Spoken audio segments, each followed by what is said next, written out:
প্রথমবারের মতো ভাসমান বেডে সবজি চাষ করে দৃষ্টান্ত স্থাপন করেছেন নেত্রকোনার কৃষক আব্দুল মোতালেব। পূর্ব ধলার রাজধলা বিলে কচুরিপানায় তৈরি বিশেষ বেডে শাকসবজি উৎপাদন করে এলাকায় মডেল কৃষক হিসেবে পরিচিতি লাভ করেছেন। এখন আবাদ করছেন টমেটো আর করলা।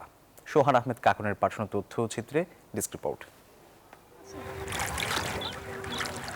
নেত্রকোনা জেলার ঐতিহ্যবাহী বিলগুলোর মধ্যে পূর্বধলার রাজধলা বিল অন্যতম, যে বিলে পানি কখনোই শুকায় না।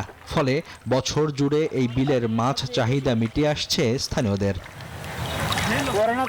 মাছ চাষের বাইরে স্থানীয় কৃষক আব্দুল মোতালেবের অন্যরকম চিন্তা তাক লাগিয়েছে স্থানীয়দের। পার ঘেঁষে কচুরিপানার ভাসমান বেডে সবজি চাষ করছেন তিনি। এসেছে সফলতাও। স্থানীয় কৃষিতে নতুন সম্ভাবনার বীজ বুনেছেন মোতালেব।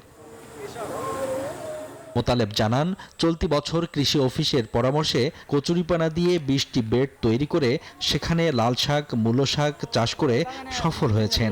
এখন টমেটো আর করলা চাষ করছেন। ভালো ফলন পাওয়ায় বেশ লাভবান হওয়ার আশা করছেন তিনি। প্রথমত লাগাইছি মূলা শাক, তার পাশাপাশি টমেটো চাষ। টমেটো চাষের মূলা শাক বেচে বিক্রি করে দিছি, আর এবং ওই টমেটো এখন বর্তমানে আছে। আর করলা লাগাইছি পাশাপাশি। সে টমেটো লাগাইছে, ইনশাআল্লাহ টমেটোর মধ্যে ভালো বিক্রি চলতেছে। এই বেডের সুবিধা হলো পানি বাড়ুক আর কমুক, বেড ভেসে থাকার কারণে ফসলের কোনো ক্ষতি হয় না। এতে বছরব্যাপী বিভিন্ন সবজির চাষাবাদ সম্ভব। মোতালেবের সফলতায় উদ্বুদ্ধ হচ্ছে অনেকেই। বিলের পারে অনেক সুন্দর সবজি বাগান করছে, দেখি আমরাও আগামী বছরে করতে পারি। নতুন তো বুঝি না, এবছর মোতালেবটা দেখছি, সামনেতে ইচ্ছা করি করবো আর কি। ভাসমান পদ্ধতিতে সবজি চাষে আগ্রহীদের সার্বিক সহায়তা দেওয়ার আশ্বাস উপজেলা কৃষি বিভাগের।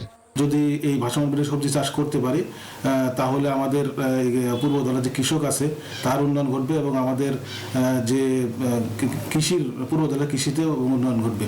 কৃষি বিভাগের তথ্যমতে ভাসমান বেডে চাষ করলে এক মৌসুমে প্রচলিত জমির চেয়ে প্রায় 30 থেকে 35% বেশি লাভ পাওয়া সম্ভব। Desk report, news 24।